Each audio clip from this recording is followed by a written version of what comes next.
Voyage de son enfance en Italie et en Espagne, voyage dans les Alpes avec Charles Nodier en 1825, voyage régulier avec Juliette de 1834 à 1843, voyage dans le Nord avec Juliette à nouveau à partir de 1861, le voyage occupe une place importante dans la vie et l'œuvre de Victor Hugo. C'est une manière de changer l'attitude de son esprit, d'afficher relâche, dit-il.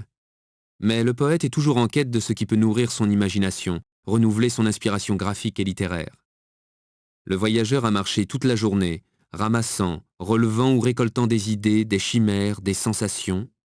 Le soir venu, il entre dans une auberge, et pendant que le souper s'apprête, il demande une plume, de l'encre et du papier, il s'accoude à l'angle d'une table, et il écrit.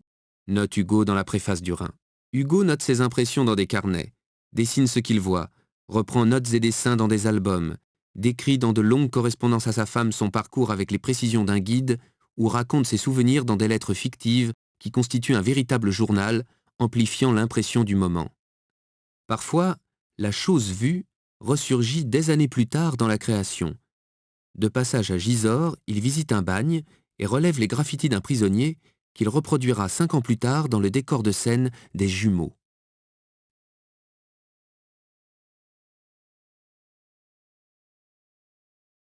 À Fougères, lieu de naissance de Juliette Drouet, Hugo esquisse le château, complication inextricable de tours et tourelles, qui lui inspirera quelques 40 ans plus tard un de ses lavis les plus tardifs, la tourgue en ruine qu'il décrit dans son roman 93.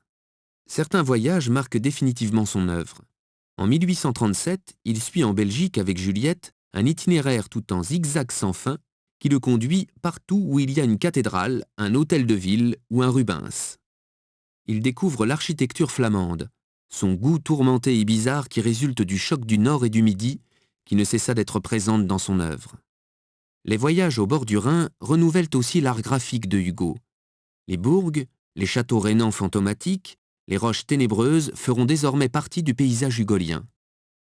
De tous ces voyages, celui sur le Rhin est le seul à avoir donné lieu à une publication. Si le manuscrit est composé de quelques lettres réellement écrites et parfois illustrées, il comprend pour l'essentiel des feuillets rédigés à Paris, dans lesquels les impressions du voyage sont enrichies par de nombreux souvenirs de lecture. En proie au grossissement de la rêverie, le regard du voyageur oscille entre le réel et l'imaginaire. Très inspiré de Jérôme Bosch, le portrait de Gula Tromba suggère une descente aux enfers à la manière de Dante.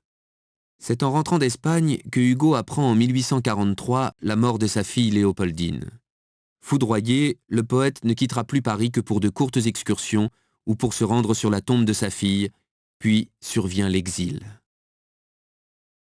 Il ne reprend qu'en 1861 ses voyages, visitant musées, cathédrales et châteaux, collectant les objets ou documents les plus hétéroclites, notant et dessinant sur des albums ou feuilles de route toutes les trouvailles que lui inspirent ses séjours sur le continent. Ces voyages restent des moments d'intense création. Achèvement de la rédaction des Misérables sur le champ de bataille de Waterloo, conception d'épisodes de L'homme qui rit, de poèmes des chansons des rues et des bois, en même temps que de dessins et la vie. Son regard transforme tout ce qu'il voit. Le vieux pont de Vianden s'efface derrière une guirlande de fleurs évoquant une cocarde célèbre le 14 juillet. Les ruines du château disparaissent derrière une toile d'araignée ou surgissent à l'arrière-plan d'un calvaire monumental. Un clocher semble flotter dans les dunes. En excursion à Burscheid, il voit la forteresse dont les spectres sont maintenant des tours, comme un nid resté terrible. Les derniers voyages de Hugo se confondent avec le souvenir de l'exil. Un séjour à Guernesey lui inspire un de ses lavis les plus tardifs. C'est un promeneur solitaire.